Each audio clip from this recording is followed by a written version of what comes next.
The only thing more welcoming than Gloria Willingham's garden might be the woman herself. Hi, Kathy. You ready to go to the backyard and get started? Full disclosure, instant fan.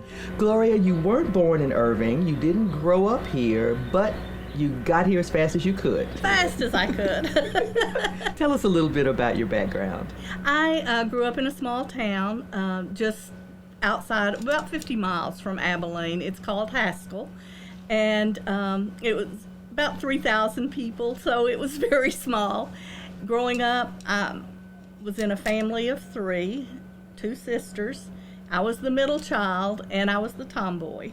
So Dad said I was as close to a boy as he got. So. I wonder if he was very surprised or if he suspected that you would be attracted to law enforcement.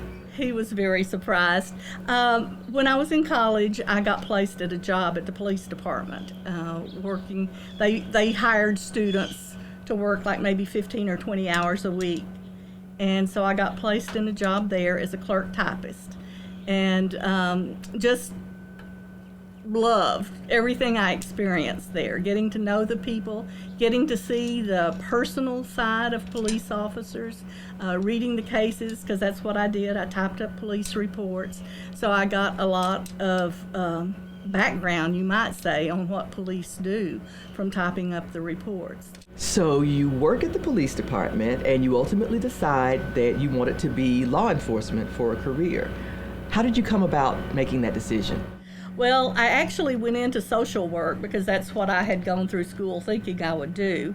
And then when I started doing it, it was like almost immediately I knew this is not for me. I think with social work, you get too involved with your clients, and it's an ongoing thing, and it kind of ate me up and tore me up inside because, you know, I wanted to fix everything. I wanted to adopt every child and bring them home with me, you know, that was in a bad situation. So I knew I couldn't do that long term.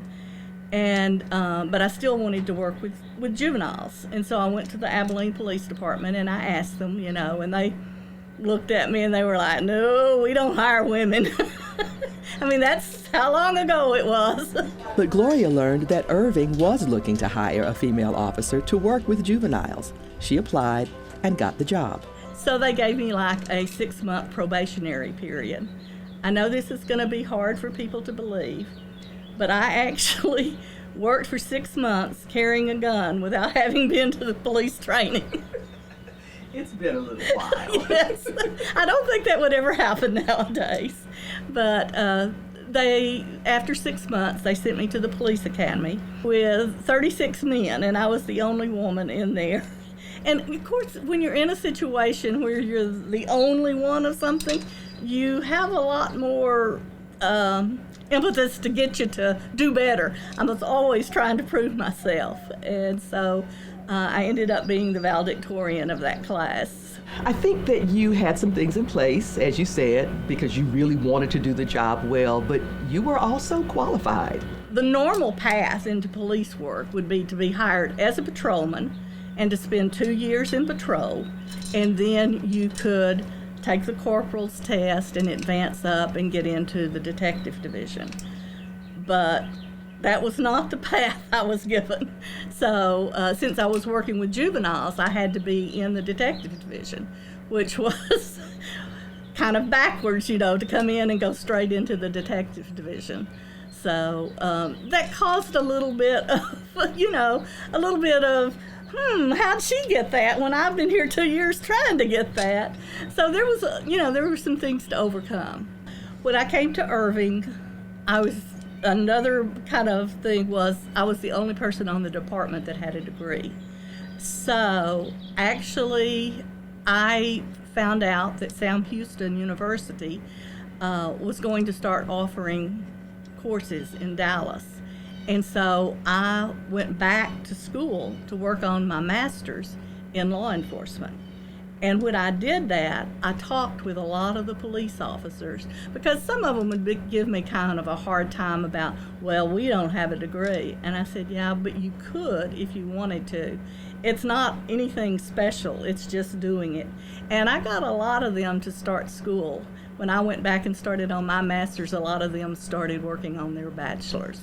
So that's actually one of the things I'm kind of proud of, that a lot of those officers ended up with degrees that would have otherwise. Over the next decade, Gloria advanced in the department, earning promotions and respect in the community. But the time came for a career change. I went back to school again and got a master's in library science and then started working in schools. And the thing is, you're still helping kids, whether you're doing it as a police officer, helping to guide and direct them, or as a librarian, helping to guide and direct them. You're still getting to be involved with kids and hopefully have a positive influence on their lives. Since retirement, Gloria spends at least part of her time gardening. The impulse to nurture has never gone away, and she still feels a connection to the Irving Police Department. I can honestly say it was the best job I ever had. I've done a lot of different things, but that was the best because it was so varied. You're always doing something different. You don't know what's going to happen next, and you're interacting with people a lot. And all of those things were things I enjoyed doing. I think probably the friendships that you make, because when you're in that type of a job, basically where your life is dependent on each other, you form very tight bonds. And it's been 50 years, but some of those people are still my best friends. This is Kathy Whiteman reporting.